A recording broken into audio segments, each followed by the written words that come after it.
Pastor. Okay. Hallelujah. Praise God. Sabi nga ang Kristiyano ay masayang tonight. Talaga ba? Yes. Yes, ha? Yes talaga yan. Okay, praise God. Hallelujah. Pray muna tayo. O Lord, salamat Panginoon sa umagang ito na ako ay minsan, Panginoon, ay hindi na ako ulit, Lord, sa loob ng 2 linggo na ako ay nasa lugar, nasa probinsya, Panginoon. Salamat po rin dahil mayroon kang mission na pinagawa sa akin. At Lord, salamat po sa mga ginawa po para sa aking kapatid, sa lahat ng mga tao na nakausap po rin. And Lord, this time, we will continue to praise you and glorify your name, Lord, to hear your words and to give us knowledge, understanding of your words, Lord. Hallelujah. We thank you so much, Lord, in Jesus' mighty name. Amen. Okay. Kanina nag-isip ako habang sinasabi ni Pastor. Ang iba daw ay patulog-tulog. Tinitingnan ko yung kapaligiran, baka mayroong CCTV.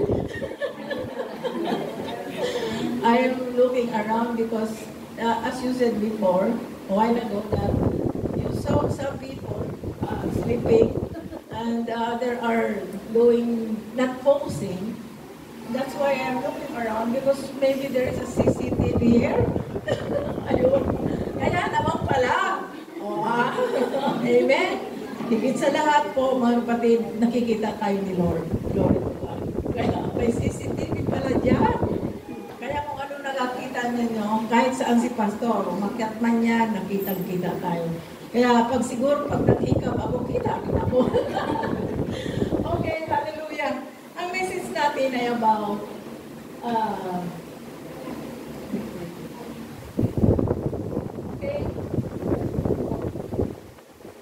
the identity of a Christian. Pagkakilanlan ng isang Kristiyano. Diba? Kilala mo na ba sarili mo? O baka hindi pa, o questionable pa. So, malalaman natin kung ano ang pagkakilala mo sa sarili mo. Or as Christian, malalaman natin kung ano ang identity natin bilang Kristiyano. Sabi nga doon sa 2 Corinthians 5:17,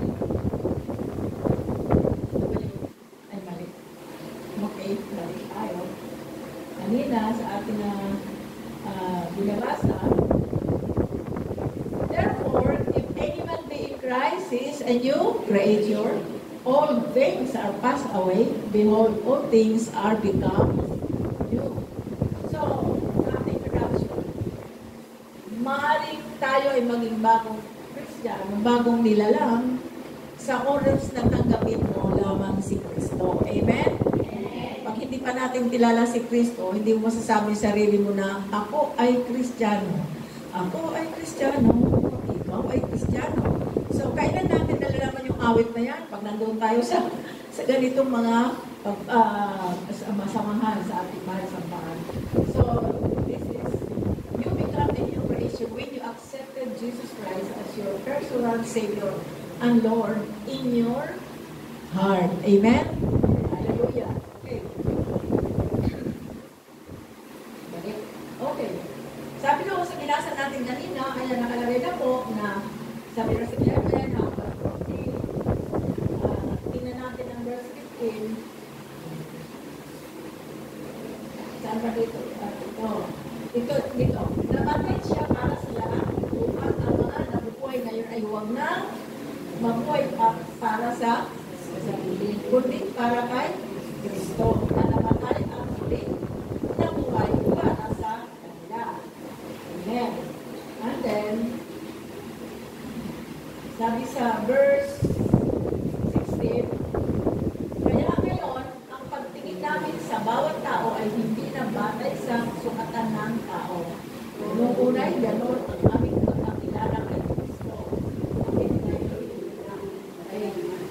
Sa verse 17, kaya kung ang nakipag-isa kay Kristo, ang isang tao, siya isa na siyang bawat nilalang, wala na ang dati nating pagkataong salit, ito'y napalitanan ng bago. Tama ba? Amen ba? Amen. Okay. So, mayroong tanong, sino ba ako? Kasi the identity of the Christian, who am I? So habang binabasa natin ito, makikita mo kung sino ako sa kasalukuyan bilang ako ay Kristiyano. So maaari natin tanungin nating sarili, ikaw nakakaalam nito sarili natin kung sino ba ako talaga. Kasi sinabi sa 2 Corinthians 5:17, ang nakipag-isa kay Kristo ay bago na nilalang. Ang luma ay nakalipas na. Ikaw ngayon ay bago na. Ibig sabihin, may connection ka na sa ating Panginoon. Ang relasyon mo sa kay Lord ay talagang kumpleto. Ibig sabihin talagang wala na kung ano-ano pa dyan. Okay. So, ito. Who am I? May dalawang nakalagay dito. The old life in bondage, new life in freedom. The old life in bondage. Ano ba yung bondage? Tapos na sa kasalanan. Ang ating lumang buhay ay gapos talaga sa kasalanan. Katulad yan. Ang tawag sa atin ay, ang tawag sa atin dati, kasi ako, pinaamin ko yan. Sabi sa John 8:44, ang aking ama ay si Satanas. At kung ano man ang kanya gustong gawin, ay gagawin ko. Ginagawa ko, di ba? Sabi sa John 8:44. So, nandito pala ako kasi si Satanas, wala naman na si Satanas talaga. Amen? Okay, ito yung kanyang hiling. Children of Satan, living in the darkness, material-centered life, fear of man, self-centered, meaningless life. So ito yung old life natin. Amen ba? Totoo ba? Mayroon na ba natanggal dito sa buhay natin? Who am I? Who am I? That the Lord. Kung alam mo, who am I? Mayroon na ba natanggal dito sa buhay natin? So ikaw lang ang nakakaalam. Pero, dati marami akong ganyan Yung meaningless life, gusto ko na nga magpakamatay di ba? Wala nang kwenta yung buhay, di ba? Maraming mga artista na nasa kanila na ang lahat, nasa kanila na ang kayamanan, ang pera, pero anong ginagawa? Talagang umiinom sila ng drugs para sila ay mawala na ang buhay. Meaningless na kasi ang buhay nila. Bakit? Walang Kristo na namamagitan sa kanila. Self-centered. Alam mo, attitude nito ni Satanas, ako, kung hindi sa akin, hindi ka magkaganyan, di ba? Self-centered yan. Ako ang ako, yan mga attitude ni Satanas. Self-centered. Dito, pero man, takot na takot tayo sa tao, pero sa Diyos hindi. Di ba? Takot ka sa tao, natatakot ka. Yan, terorista yan, magtakot na tayo, di ba? Ayan, mamamatay tao, ayan, kung ano, kasi takot tayo sa tao. Kasi nasa bondage pa nga tayo, nasa kapangyarihan na kaaway. Ano pa? Material-centered life. Materialistic. Sabi ko ng isang Christian, nung siya daw ay wala pa sa Panginoon, kasi mayaman siya. Lahat ng makikita niya, binibili niya, na hindi naman niya kailangan. So, material-centered. Kaya nung siya maging Christian, yung kanyang patutuo na, hindi pala dapat lahat ay ang tingin ko kahit marami akong pera, sabi niya. Dahil ang tao pala doon ay material-centered. Na yung ganun, hindi naman pala kailangan para ba yung para kang adik ka doon sa ganito, adik ka sa ganyan. So, sa Panginoon, hindi gano'n. Living in the darkness. Mga vision natin, alam mo yung mga vision natin, sugal, madami, di ba? Mahilig sa ganito, mahilig sa sabon, mahilig sa mga tayaan. Ano yung tayaan? Sino pa dito ang tumataya? Ikaw nakakaalam sarili mo. Meaning, kung ikaw na hanggang ngayon ay tumataya ka dyan sa hindi naman ni Lord kalooban, tandaan mo, ikaw ay kailangan tanggalin yan. Kasi yan ay kasalanan yan. Amen? Okay, children of Satan. Sabi nga sa John 8:44, my Father Satan is the devil is my father. Ang kung sino man, ano man ang kanyang gustong gawin, ay ginagawa ko. Bakit? Kasi ang kapangyarihan na mayroon sa akin ay si Satanas. Pero ano ang kanyang gustong gawin, ginagawa ko. Kaya, eto na, nakikita natin ang ating sarili na nakakalungkot pala pag si Jesus, pag wala si Jesus sa buhay mo. Diba? Ibig sabihin, we are still living in bad days. So, ito na ngayon. Sabi doon, sa New Life. New Life, bagong buhay, may kalayaan. Amen. So, ang tawag na sa atin, instead of children of Satan, we call us now as children of God. Instead of living in the darkness, we are now living in the light. Bakit light? Bakit? Because Jesus is the light and the light. Church, hallelujah. Palapakan muna natin si Lord. Material-centered life. Ngayon, spiritually-centered na tayo. Spiritually yan, ha? Kasi dati materialistic ka. Ngayon, spiritual. Kaya, lagi natin sinasabi, Lord, ang tagal naman ng Sunday. Diba? Kasi spiritually, filled ka na. Spiritually, empowered na tayo ng Holy Spirit. At talagang si Jesus na ang center ng buhay natin. Amen? Para magsabik na sabik tayo sa araw ng linggo. Sa totoo lang, yung 2 linggo na wala ako, ako'y nag-worship ng tatakbo kami sa pinagtapo. At higit sa lahat yung aking kapatid kasi hindi yung nangyari sa kapatid ko. Pinag-pray ko siya ngayon. Pinagpasan ako na sila ng Ligaspe. Sabi ng doktor, mabuti na lang, napaaga pa kayo. Kasi bubutasan sana ng doktor yung takanan ng dumi, hindi ko na. Sabi ko, hindi pwede ng Lord. Kaya nung araw, siguro ng araw, pinag-pray ko ang kapatid ko. Kumuha na ako. Kaya pinagpasan, ay nirefer siya ng doktor. Hallelujah. Praise God. So, ibig sabihin, pag tayo ay centered na talaga sa Panginoon. Sabi nga doon sa John 14 verse 14, you may ask anything in my name and I will do it. Amen? Kaya nga, parang magulang at saka anak. Sabi ng anak, tatay, nanay, ito yung kailangan ko. Tatay, nanay, kung kaya ng hello, hindi ba ginagawa ng magulang? How much more doon sa ating Father God in heaven? Amen. Sabihin natin, Diyos ko, ano ba ito? Wala ka naman magawang buhay. Kung hopeless na talaga ako. Meaningless lang talaga ang buhay ko. Wala nang kwenta. Ang aking pamilya, pinalalayas na ako. Hindi na ako babalik sa bahay kasi napakawalang hiya akong tatay. Pero alam nyo, may pag-asa para tayo. Amen. Dahil ang buhay natin ay ngayon ay spiritually centered na tayo kay Kristo. So, instead na tayo ay may takot sa tao, bakit na tayo natatakot sa tao? Kailangan matakot tayo sa Diyos na gumawa ng kasalanan. Amen. Then that is self-centered na. Pero ngayon ay God-centered. Nakasentro na ba talaga tayo kay Lord? Kukunti naman yung amen. Nakasentro na ba talaga tayo kay Lord? Amen. Wow. Hallelujah. Thank you. Lord, hallelujah. Thank you, Lord. At saka itong meaningful life. Dati meaningless. Parang sinasabi ko lang ng kwenta ang buhay ko, di ba? Lalo na minsan mayroong magjowa. Iniwan ng lalaki yung girlfriend. Ano sabi ng babae? Wala nang kwentang buhay ko. Ay, naku, mali. No?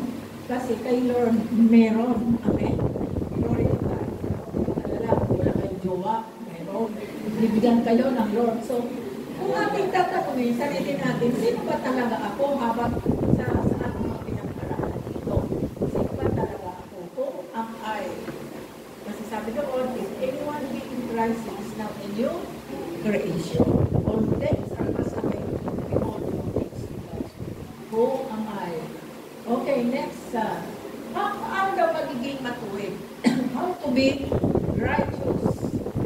No? How to be righteous? Meaning, through faith in Christ, magiging matuwid tayo sa harapan ng Panginoon. Amen? Okay, ibig sabihin, sabihin, to be righteous in the sight of God, kailangan dumaan tayo dito sa ating pananampalataya. Dahil sabi sa Romans 3, verse 23, for all have sinned and fall short of the glory of God. Sapagkat ang lahat ay nagkasala at walang sino mang nakaabot sa kaluwalhatian ng Diyos. Lahat naman talaga tayo nagkasala. Amen. Hallelujah. And then verse 24, ngunit dahil sa kanyang kagandahang loob na walang bayad niyang ibinigay, sila ay itinunit na matuwid sa pamamagitan ni Kristo Jesus na siyang nagpapalaya sa kanila. Amen. So, anong ginawa natin? Ano ang ating attitude? Ano ang ating bahagi para maging matuwid tayo sa ating Panginoon? Ang ating pananampalataya. So, our faith, nag-propose ito ng pagiging matuwid sa Panginoon. Kaya, ito tayo, binago tayo ng Diyos upang ang lumang bagay ay nakalipas sa bago. Sabihin, we are justified freely by His grace. Grace. Kaya kung grace ang pangalan mo, mapalan ka. Kasi biyaya. Okay. True. Ito, ano yung ito? Redemption. So, may ginawa pala si Lord sa pamamagitan ng ating pananampalataya. Una, tayo pinalaya sa pamamagitan ng awa. Una, grace. No? Paawa yan. Tama ba, grace? Awa. At hindi lang tayo pinawalang sala sa pamamagitan ng awa, kundi tayo ay niligtas, redemption, tinubos. Diba sa home shop, para makuha mo yung iyong sinadla, kailangan tubusin. So, tinubos tayo ng ating Panginoon, Yesu Cristo. Kaya, naging righteous ang tawag sa tayo, naging matuwid because of His because He justified us freely and He gave us His grace and He redeemed us from our sin into Jesus Christ. Ngunit dahil sa kanyang kagandang loob, walang bayan ito. Walang bayan, sila ay itinuloy na matuwid. Ikaw ba yan? Ikaw ba yan? Parang ayaw ba yata ninyong tanggapin na matuwid na kayo sa harapan ni Lord? Amen? Okay. So, kung minsan may tanong din, parang gusto mo magpapakasala. Tama ba? Malamig yan. Kaya ko yung mo susobrang. Okay, pero tayo na nagawa na, parang gusto kong magpamali, gusto kong magkasala. Di ba, natutusok tayo, kaya ako. Sino dito? Magtaya ako, wala naman yan dito si, wala naman si sister. Ako lang makakaalam. Ano kaya? Kung kaya ako sa sabungan, para magtaya doon sa mga manok, kasi yung mananalo doon, di ba? Parang, but you are likely,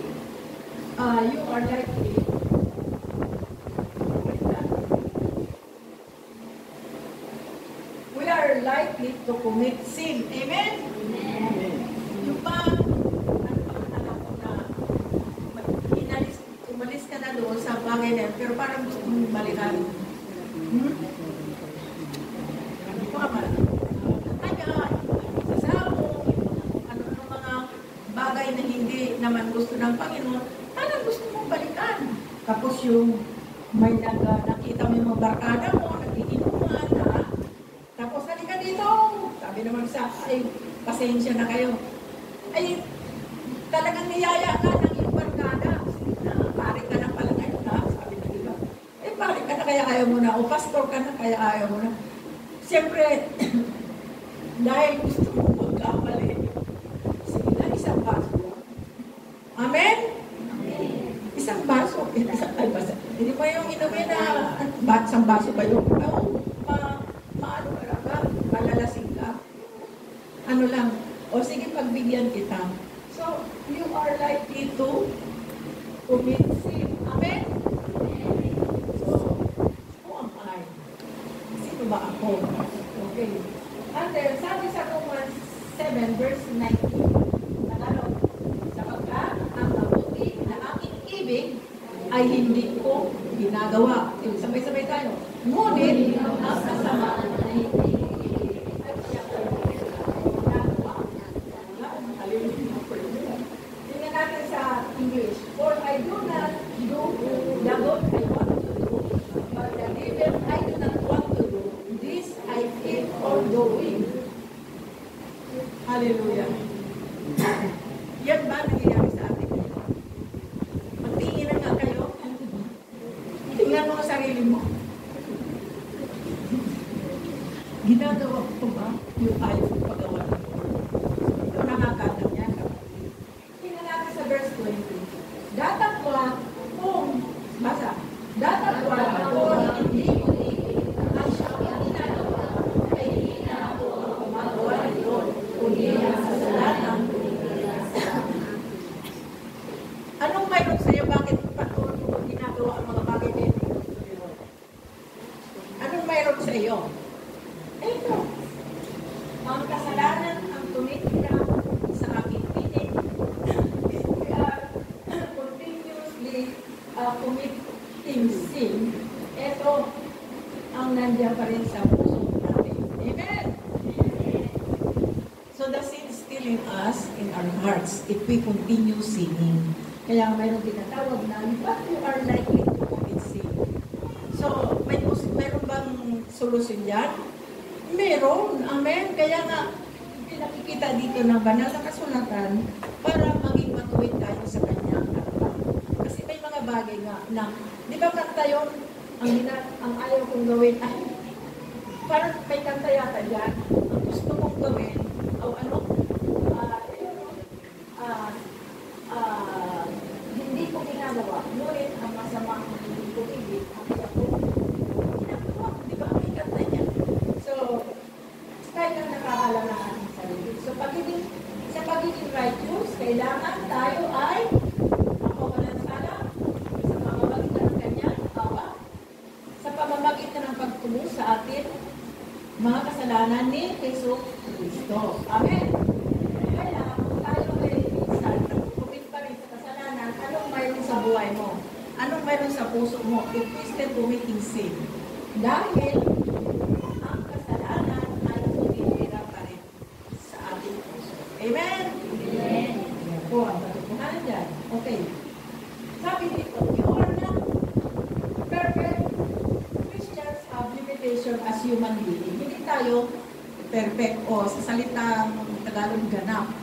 Iba yung perfect na perfect na kasi sa Bible walang perfect.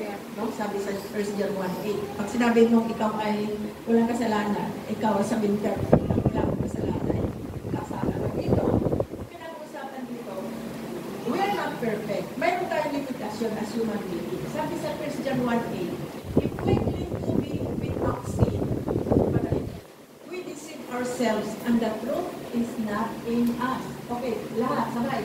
Kung sinasabi natin ay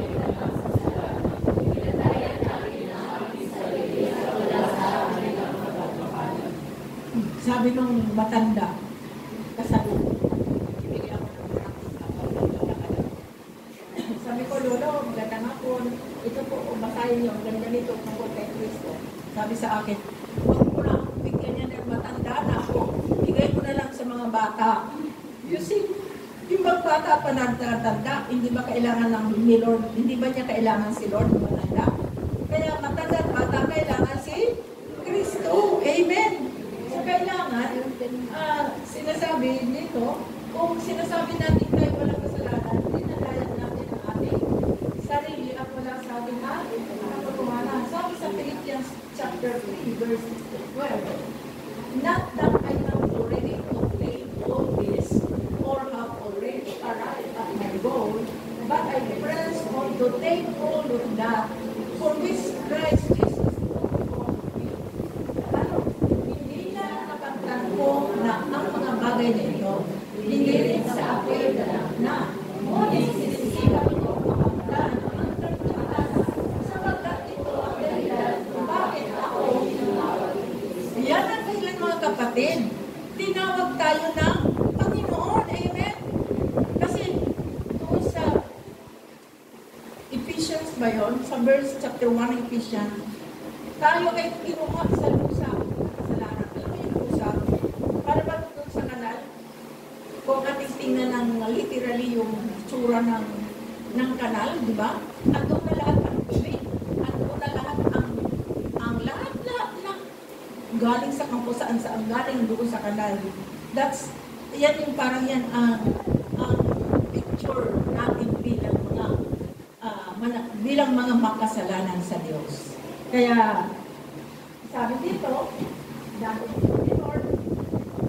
I have, hindi sabi ni God, at sinabi ni Apostle Paul, not that I have already obtained all this, or I have already arrived my goal, but I press on to take hold of that which Christ Jesus took hold of me. So, sinisikap ko makamtan ang dating pala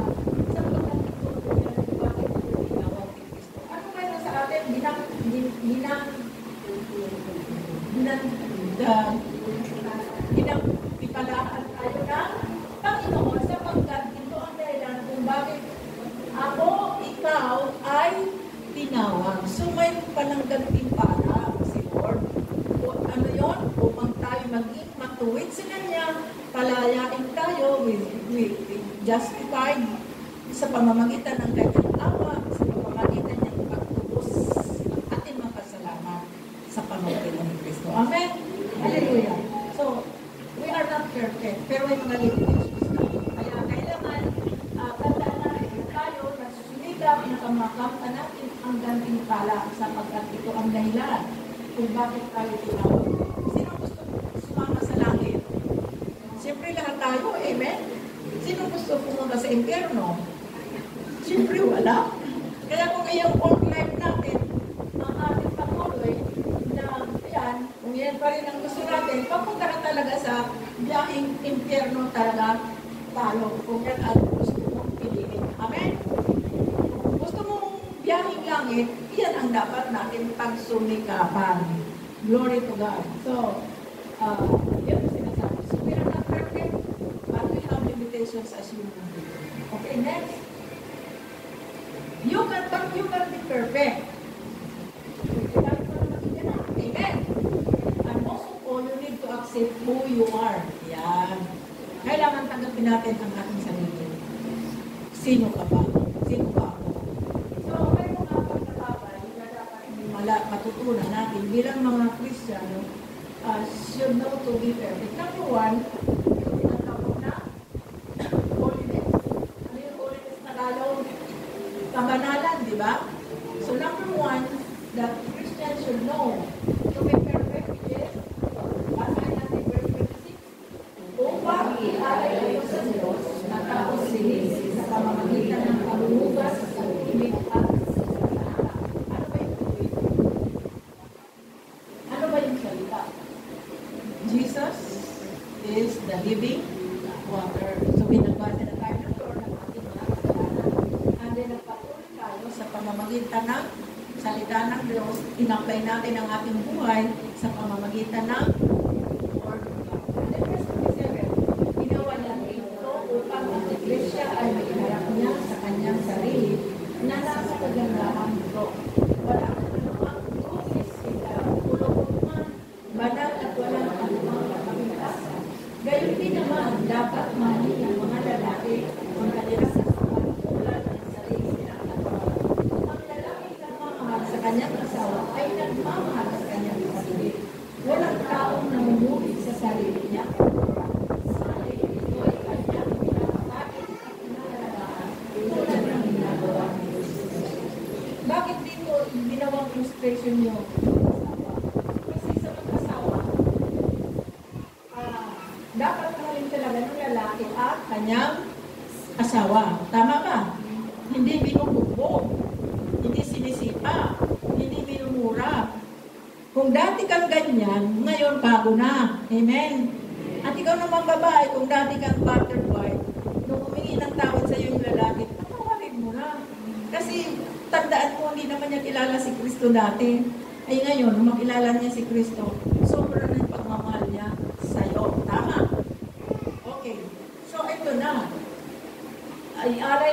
sa Diyos matapos linisin ang pamamagitan ng pagbukas ng tubig. Sa pamamagitan ni Kristo at kanyang ginawa niya ito upang siya na iharap sa kanyang sarili na nasa kalandahan. Walang pagbukas, na walang ito yung hinahanap, ito yung inaasahan sa atin ng Panginoon. Aral tayo sa Diyos pagdating ng tamang panahon na walang anumang dungis ni kulubot man. Di ba kulubot? Ang daming kulubot. Ang pangit yung gano'n sa braso ko. Kasi pumayat talaga ako ng sobra. Ano pa? Banal at walang anumang kapintasan. Mahirap ang gawin. Banal at walang kapintasan. Bahala na si Lord basta patuloy tayo. Amen. And then, ayan na, discussion yung mag-asawa. So, kailangan ang lalaki makalim ang babae. At ang babae naman, dito, asawa ay nagmamahal sa kanyang sarili. Walang taong namumuhit sa kanyang babae. Ibig sabihin, kung mahal ng lalaki ang kanyang asawa, mahal ng Diyos tayo sa pamamagitan ng Kristo. Siya ang head. He is the head. Diba? Ang sino ang head sa pamilya? Diba ang lalaki? Sino ang head ng Kristiyano? Who is the head of the body? Our Lord Jesus Christ. Tayo ang kanyang katawan. So yan ang dapat na gawin natin. Tulad ng ginagawa sa... Tandaan ninyo, mayroon nakalagay dyan na iglesia. Ano ba pagkaintindi nyo dito ng tulad ng ginagawa ni Cristo sa iglesia? Ano ba ibig sabihin? Iglesia ba niya yung may yung building na mayroon pataas na yan ba yung ibig sabihin tinutukoy? Iglesia ni Cristo? Ito ba yung sinasabi dito? Tulad ng ginagawa ni Cristo sa iglesia? O yung iglesia tayo? Amen! So, panakita natin na natin sa sarili. Alam nyo, binibigay talaga tayo nito. Sa halin, ito'y kanyang pinapakain at inaalagaan tulad ng ginagawa ni Cristo sa church, sa iglesia. Iglesia means church. The pinili, Pinili ng Diyos. Okay. Then, number two. In His Spirit. Okay. Ano yung unang question kanina? Yung unang question? May apat na bagay na Kristiyano na dapat malaman na maging ganap. Number one is holiness. Number two is in His Spirit. Basahin natin ang verse na ito. Okay, go. Datapwat nasusunuin ng Ama sa pangalan. Siya ang magtuturo sa inyo ng lahat.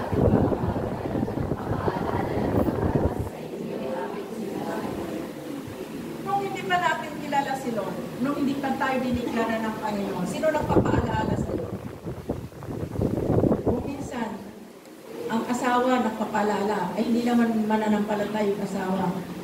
Kaya, grabe, kasama yung huwag kang umuwi nang wala kang dalang pera. Paalaala yun pero paalala yun na may masakit sa loob, di ba? Magtrabaho ka naman, hindi ka naman nagtatrabaho. Yan ang gawain ng walang Panginoon sa pamilya. Amen? Pero, sino nang papaalaala sa atin ngayon? Ang Holy Spirit, But the advocates, the Holy Spirit, whom the Father will send in my name, will teach you all things and will remind you of everything I have said to you. Sino ito? Si Jesus ito, di ba? Ayan ito yung pangako ng Panginoon Jesus nung paakyat na siya, nung ang pag-alagan niya ay natatakot kasi iiwan na siya. Pero anong pangako ni Jesus? Datakot ang mga aliw sa makatwid bagay ang Espiritu Santo. Nasusunin ng Ama sa aking pangalan, siya ang magtuturo sa inyo ng lahat ng mga bagay at magpapaalaala ng lahat ng sinabi. Ang Holy Spirit, hindi naman siya nagpapakilala, ako ang banal na Espiritu, ako ang ganito. Ang kanyang sinasabi ay tungkol sa sinasabi Christ. Amen? So, laging nagpapaalala ang Holy Spirit na pag minsan, mayroon tayong mga pagkukulang sa Holy Spirit, gigisingin ka ng Panginoon, ng Holy Spirit. Manalangin ka. Gigisingin ka, alaunan, madaling araw, ang 12 ng madaling araw. Gigisingin ka. Sino ang papaalala? Holy Spirit. Amen? Hallelujah. Minsan, ang layo-layo ng tao na pinakikita sa iyo ng Panginoon na mayroon pa lang nangyari. Nangyari na sa akin yan. Na may nangyari doon sa ibang lugar. Biglang nagpaalala sa Lord sa akin na ipag-pray ko ito. Pinag-pray ko yung tao na pinaalala sa akin. Yung pala ay mayroon siyang magiging sa akin. Kaya, praise God, ganda ng Holy Spirit sa buhay natin. Hallelujah. Kaya, wala tayong dapat na ikatakot. Bakit? Andyan ang Panginoon. Andyan ang Holy Spirit para ipaalala sa atin ang lahat ng ipinangako ni Lord sa ating buhay. Hallelujah. Amen. Pangatlo ay, sa pamamagitan ng ating pananampalataya. Ano yung una? Linis, kabanalan, number 2. Sa pamamagitan ng Spirit Santo. Sa pamamagitan ng pananampalataya. Sabi sa number 3, basahin natin sa Tagalog. Hebrew 11 verse 1 ay nagsasabi na magtatanggap natin mga bagay na inaasahan natin at ito ay ang pagiging sigurado sa mga bagay na hindi natin. Ibig sabihin nito mga kapatid, sa mundong ito, ang lagi natin inisip, to see is to believe. Kay Lord, diba?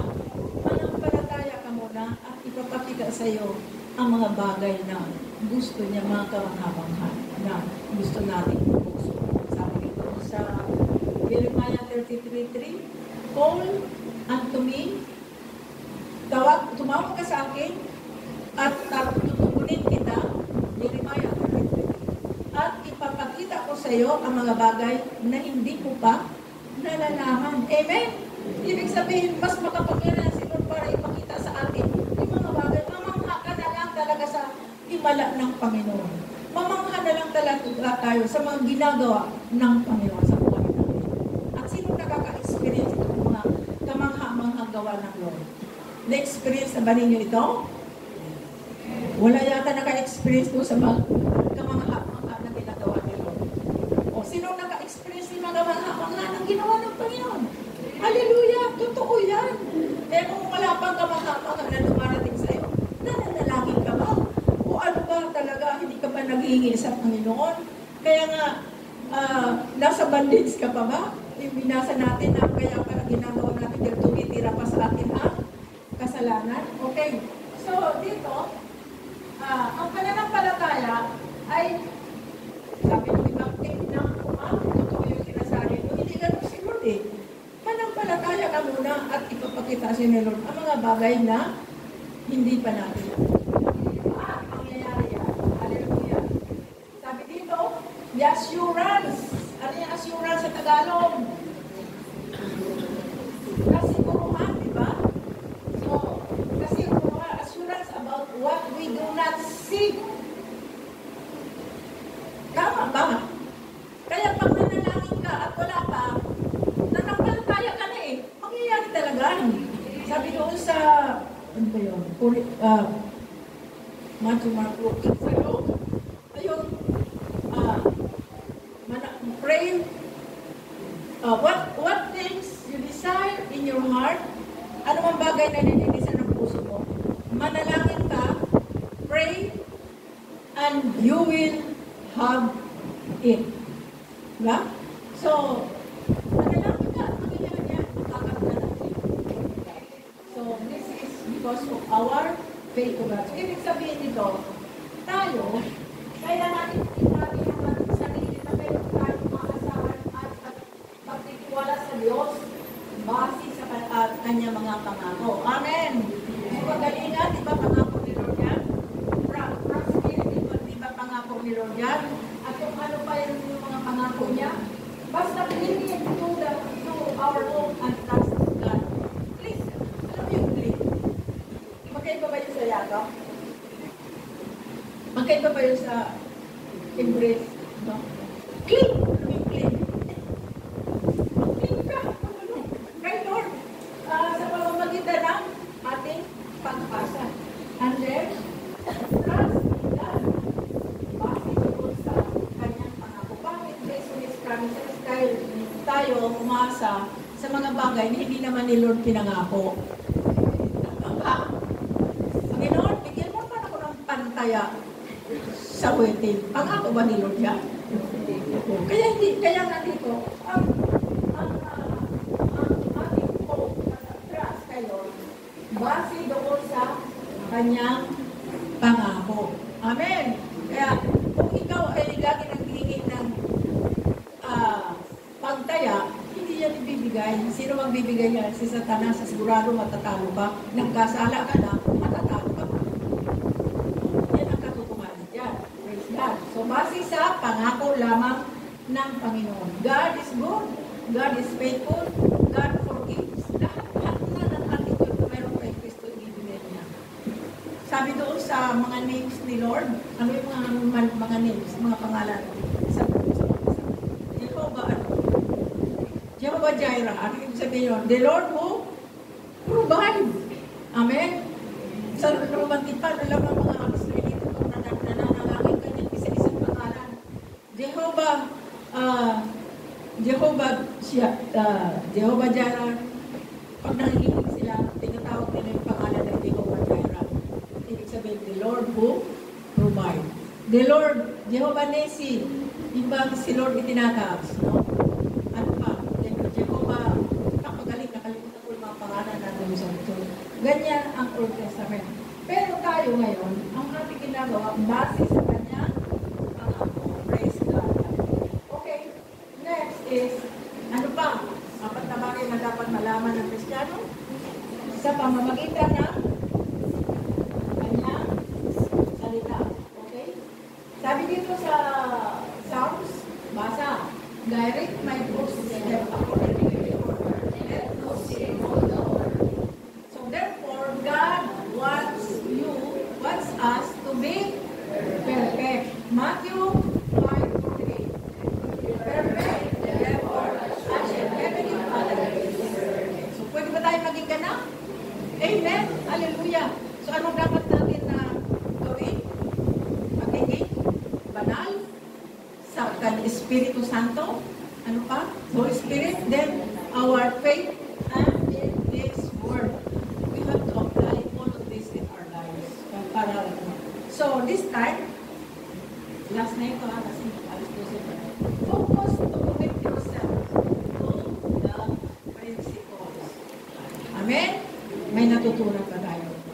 So, let us focus to commit ourselves to the principles of God, not principles of this world. Dahil pag principle ng mundo ang susundin natin, mapapahamak lang tayo. Pero yung prinsipyo ng Diyos ay pagbiyahin natin ay biyahin. Saan?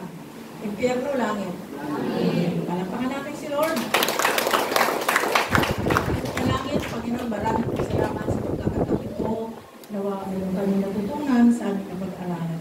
Bless all of us, Lord God, lalo ng mga salita na kung pag-aralan natin.